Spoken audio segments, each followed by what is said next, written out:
नमस्कार दोस्तों, हमारी आज की कहानी है। घर वालों के सामने पति ने किया पत्नी को जलील। काव्या कहाँ रह गई? मेरी शर्ट और ऑफिस की फाइल कहाँ रख दी? दिखाई नहीं दे रही।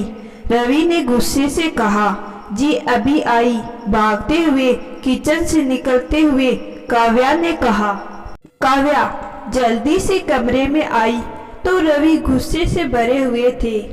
कहाँ रख दी हो मेरी चीजें? समय पर मिलते ही नहीं, बहुत ज्यादा लापरवाह होती जा रही हो आजकल, रवि ने कहा। काव्या ने तुरंत अलमारी में से फाइल और हैंकर से टी शर्ट निकालकर रवि को दे दिया, लेकिन काव्या के दिमाग में उथल फुथल मच गई। शादी के इतने साल बाद भी काव्या अपने मान सम्मान के लिए तरस रही है।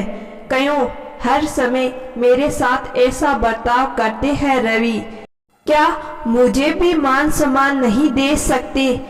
ऐसे विचारों से उसका मन आहत हो गया था।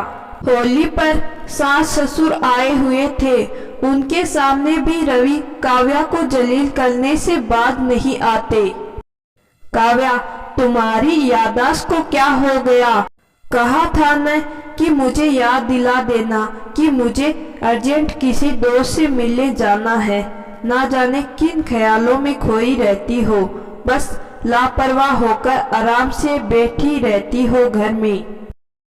एक दिन तो काव्या के सब्र का बांध टूट गया। हुआ यूं कि रवि होली पर सबको उपहार देने के लिए मिठाई के पैकेट लाए थे। सब पैकेट उन्होंने बेडरूम में रखे थे।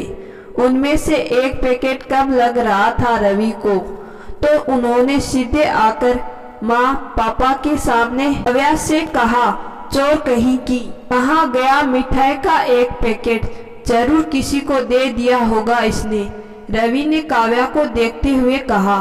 अब तो काव्या से रहा नहीं गया और कड़वे शब्द में सास ससुर के सामने कहा, बस रवि बहुत हुआ। तुम मुझे कुछ भी नहीं कह सकते। मैं तुम्हारी पत्नी हूँ, कोई जागीर नहीं कि जिसे जब चाहे रोब और जब चाहे कुचल दिया।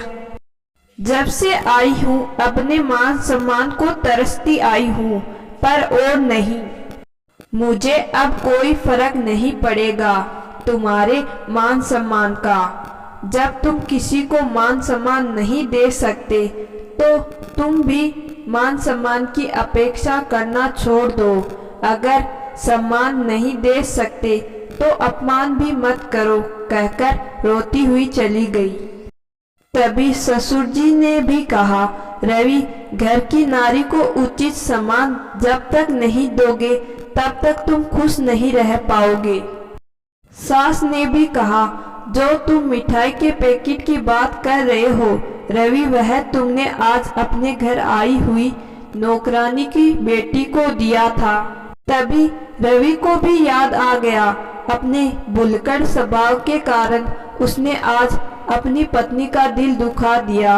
अब उसे पछतावा हो रहा था। वाकई पत्नी का मान सम्मान ही उसका मान सम्मान है, यह वह समझ चुका था।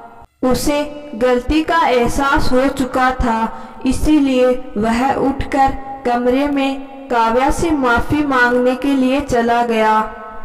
अक्सर कई घरों में देखा गया है, कुछ औरतें अपने मान सम्मान के लिए तरसती रहती है, लेकिन वह मान सम्मान अपनों द्वारा न मिलने पर खुद ही अर्जित करना पड़ता है और गलत के खिलाफ आवाज उठानी पड़ती है। तो दोस्तों, मैं आशा करती हूँ कि आज की कहानी आपको जरूर पसंद आई होगी। कहानी पसंद आई तो कहानी को लाइक और चैनल को सब्सक्राइब जरूर करिएगा। धन्यवाद।